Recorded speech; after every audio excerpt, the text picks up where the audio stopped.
Union పునరుద్ధరణకు అనుమతి ఇస్తాం. అయితే వారితో నా సూటి ప్రశ్నలు నేను మంత్రి గారిని విషయాల్లోకి పోకుండా సూటిగా ప్రశ్నించదలుచుకున్నాను. మొదటి ప్రశ్న, గౌరవ మంత్రి గారు ఎప్పటిలోగా ఈ అపాయింటెడ్ డేట్ను ప్రకటిస్తారు?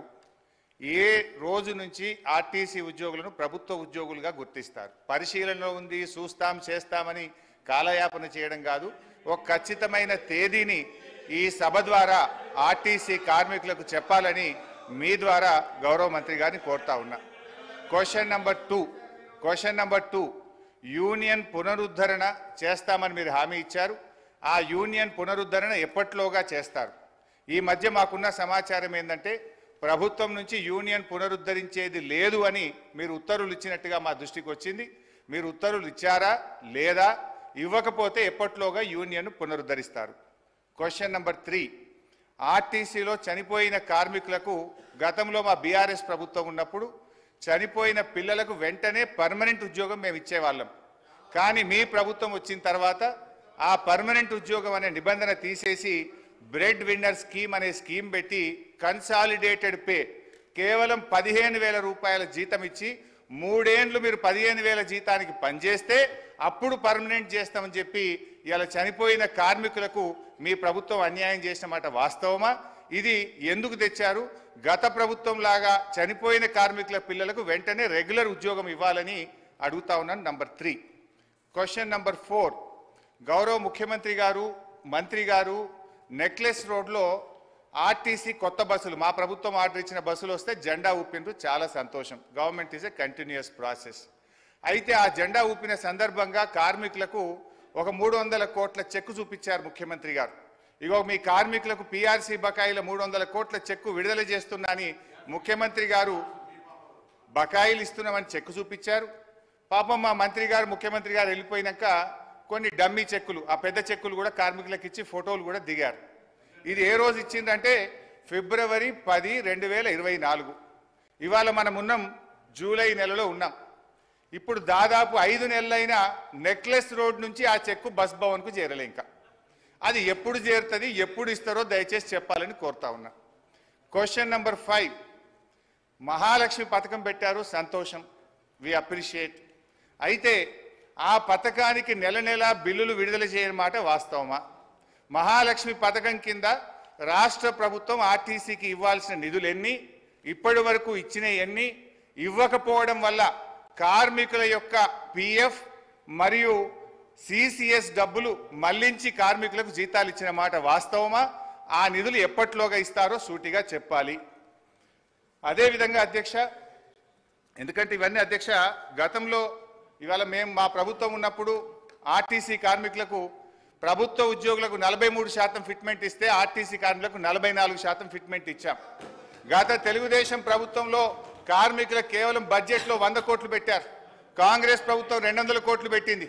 కానీ మా ప్రభుత్వం 1000 కోట్లు, 1500 కోట్లు, 1500 కోట్లు బడ్జెట్లో పెట్టి ఆర్టీసీ సంస్థను మేము కాపాడాం.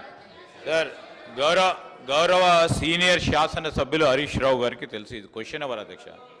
క్వశ్చన్ అవరు స్పెసిఫిక్ 2 క్వశ్చన్స్ అడగాల. రెండోది చాలా సంతోషం, మా మేనిఫెస్టోనైతే మొత్తం టీఆర్ఎస్ నాయకులు పట్టిండ్రు, చాలా సంతోషం. స్పష్టతతో మేము మేనిఫెస్టోలోకి సంబంధించిన అంశాల విషయంలో పాస్ మార్కులు పూర్తి స్థాయిలో మేము వేసినాము. ఈరోజు నేను కోరుతా ఉన్నా అధ్యక్ష, I request honourable members also through your chair. Sir, ఇప్పుడు స్పెసిఫిక్ క్వశ్చన్స్ వేస్తే ఆన్సర్ రావడానికి ఆస్కారం ఉంటుంది. వారు సీరియస్గా డిబేట్ మొదలుపెట్టిన అధ్యక్ష. 10 క్వశ్చన్స్ ఉన్నాయి, మీరు 11 o'clock వరకే సమయం ఇచ్చిండ్రు, 11 గంటల వరకే సమయం ఇచ్చిండ్రు. మీరు మంత్రులు కూడా మాట్లాడాల్సి ఉంటుంది కదా అధ్యక్ష. హరీష్ రావు గారు, మంత్రి గారు ఒక్క నిమిషం కంప్లీట్ చేయండి. సార్, నేను స్ట్రైట్ క్వశ్చన్లు వేసిన మంత్రి గారు తప్ప ఎక్కడ నేను ఆర్టీసీకి సంబంధం లేని విషయమో రాజకీయాల జోలికి పోలేదు. నేను స్ట్రైట్ అడుగుతున్నా. అదేవిధంగా అధ్యక్ష, ప్రభుత్వం మనము ఆర్టీసీలో దివ్యాంగులకు, విద్యార్థులకు, ప్రభుత్వ ఉద్యోగులకు, జర్నలిస్టులకు మనం రాయితీతో బస్ పాస్లు ఇస్తాం. ఈ ప్రభుత్వం వచ్చిన 8 నెలల్లో ఆ రాయితీలకు చెందిన డబ్బు 1 రూపాయి ఇవ్వని మాట వాస్తవమా? ఆ డబ్బు ఎంత, ఎప్పటిలోకి ఇస్తారు, ఇవ్వకపోవడానికి గల కారణాలు ఏమిటి? దెన్ లాస్ట్ క్వశ్చన్ అధ్యక్ష, మనకు కార్మికులకు సంబంధించి మోటార్ ట్రాన్స్పోర్ట్ యాక్ట్ ఉంటుంది. డ్రైవర్లు కానీ కండక్టర్లు కానీ 8 గంటల కంటే ఎక్కువ పని చేయకూడదని ఉంటుంది. ఇందులో మహిళా కండక్టర్లు కూడా ఉన్నారు. కానీ వాళ్ళని 16 గంటలు 18 గంటలు పని చేయించడం వల్ల పని ఒత్తిడికి లోనై దాదాపు కొన్ని వందల సంఖ్యలో కార్మికులు చనిపోతున్నమాట వాస్తవమా? మహాలక్ష్మి పథకం వచ్చిన తర్వాత ఓవర్లోడ్ కావడం ద్వారా పని గంటల భారం పెరిగి దానికి సరిపడా మీరు డ్రైవర్లను కండక్టర్లను నియామకం చేయకపోవడం వల్ల ఒక్కొక్కరు 16 గంటలు 18 గంటలు పనిచేసి కార్మికులు ఇబ్బంది పడుతున్న విషయం ప్రభుత్వం దృష్టికి వచ్చిందా? దానికి అనుగుణంగా కండక్టర్ల డ్రైవర్ల నియామకం ఎప్పట్లోగా చేస్తారు. సో మళ్ళీ ఒకసారి ఫైనల్గా దయచేసి మేము ప్రభుత్వాన్ని రాజకీయాలకు పోకుండా వెంటనే ఆర్టీసీ ఉద్యోగులను ప్రభుత్వ ఉద్యోగులుగా గుర్తించే ప్రక్రియ ఏర్పాటు చేయాలని, దాని స్పెసిఫిక్ డేట్ ఇచ్చి ఈ రాష్ట్రంలో ఎంతో ఆశలతో ఎదురు చూస్తున్న ఆర్టీసీ ఉద్యోగులకు ఈ సభ ద్వారా తీపి కబురు అందించాలని మీ ద్వారా ముఖ్యమంత్రి గారిని మంత్రి గారిని కోరుతున్నాను. శ్రీ వేముల ప్రశాంత్ రెడ్డి గారు.